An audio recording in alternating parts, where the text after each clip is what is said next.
నేను 5వ తరగతి నుండే సిగరెట్లో గంజాయి దట్టించి తాగటం మొదలెట్టాను. రాజ్పామ్ విషయాన్ని గంజాయిలో కలిపి తాగుతుండేవాడిని. నాకు నరమాంసం తినాలనిపించేది. చిన్నతనం నుంచి మాదక ద్రవ్యాలకు అలవాటు పడిన ఎడ్విన్ ఎల్లప్పుడూ మత్తులో జోగుతూ ఉండేవాడు. అతనికి దొరికిన ఏ మత్తు పదార్థాన్ని వదిలేవాడు కాదు. గంజాయి మీద మొహం మెత్తడంతో అభిన్ తీసుకోవటం మొదలెట్టాను.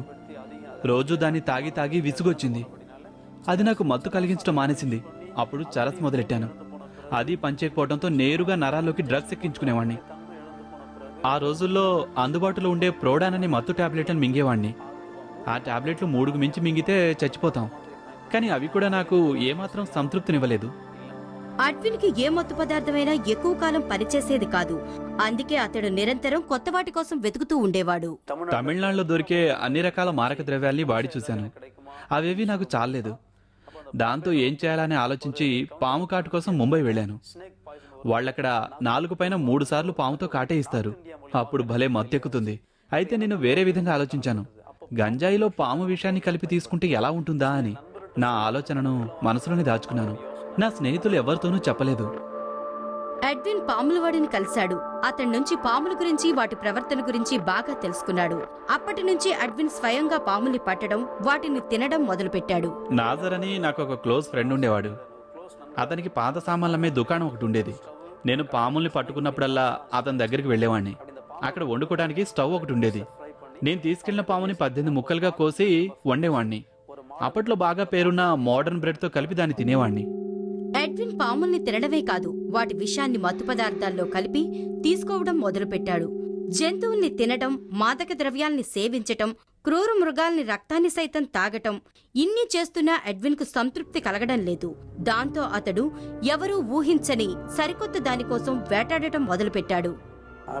పక్షులు, పిల్లులు, కుక్కలు, అన్ని రకాల జంతువులు, ఇంకా అన్ని రకాల పాముల్ని తిన్న తర్వాత కూడా నాకెందుకో తృప్తిగా అనిపించడం లేదు. ఇంకా ఏదో కొత్త దాన్ని తినాలి అనిపించసాగింది. అప్పుడు నాకు ఒక పాత కథ గుర్తుకొచ్చింది. ఆ కథలో ఒక విదేశీయుడు అడవిలోకి వెళ్తాడు. అడవిలో నివసించే నరమాంస భక్షకులు అతన్ని తినేస్తారు. ఇదేదో చాలా కొత్తగా ఉంది. నేను కూడా నరమాంసం ఎందుకు తినకూడదు అని అనుకున్నాను. మానవ శరీర భాగాల కోసం ఎడ్విన్ వెతకని చోటు లేదు. రైల్వే ట్రాక్స్, చెత్తను డంప్ చేసే స్థలాలు, ఇలా ఎన్నో ప్రాంతాల్లో వెతికాడు. అయినా అతనికి ఏ మనిషి అవయవాలు దొరకలేదు.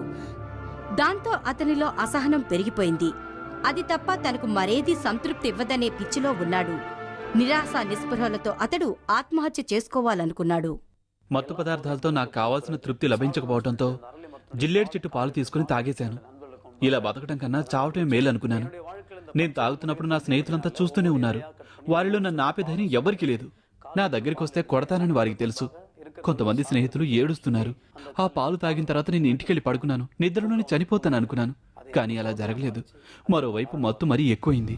అదే సమయంలో వైవ్యాం నుంచి వచ్చిన యువకుల బృందం ఎడ్విన్ గ్రామాన్ని సందర్శించింది. యేసుక్రీస్తు గురించి వారు ఎడ్విన్ కి చెప్పారు. దాంతో అతనికి బాగా కోపం వచ్చింది. అతని పేరు చార్లెస్.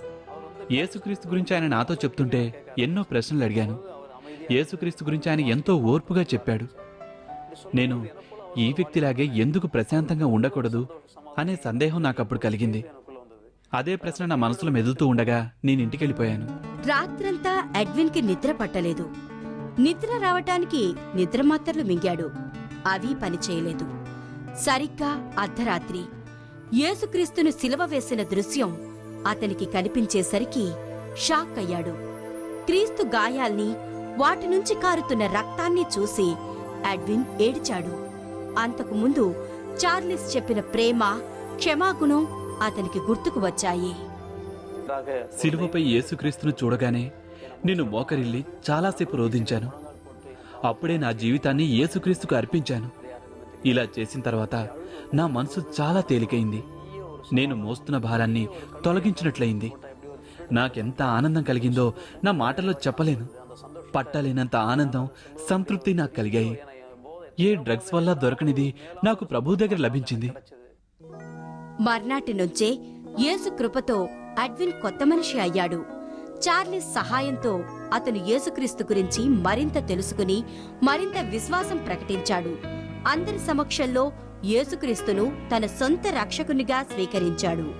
ప్రస్తుతం అతను యేసుక్రీస్తు చిత్రాన్ని ప్రదర్శిస్తూ ఓ మిషనరీగా పనిచేస్తున్నాడు. తన జీవితం ఎలా మారిందో తెలియచేసే ఆ చిత్రాన్ని 10 మందికి ప్రదర్శిస్తున్నాడు. ఏ డ్రగ్ వల్ల రాని సంతృప్తిని ఎడ్విన్ ఇప్పుడు పొందుతున్నాడు. నన్ను ఈ సమాజం మార్చలేకపోయింది. నాకు ఏ మత్తు పదార్థం కూడా సరైన తృప్తిని ఇవ్వలేదు. నా జీవితానికి డ్రగ్స్ వల్ల కూడా ఆనందం కలగలేదు. అలాంటి నన్ను యేసుక్రీస్తు పూర్తిగా మార్చివేశాడు.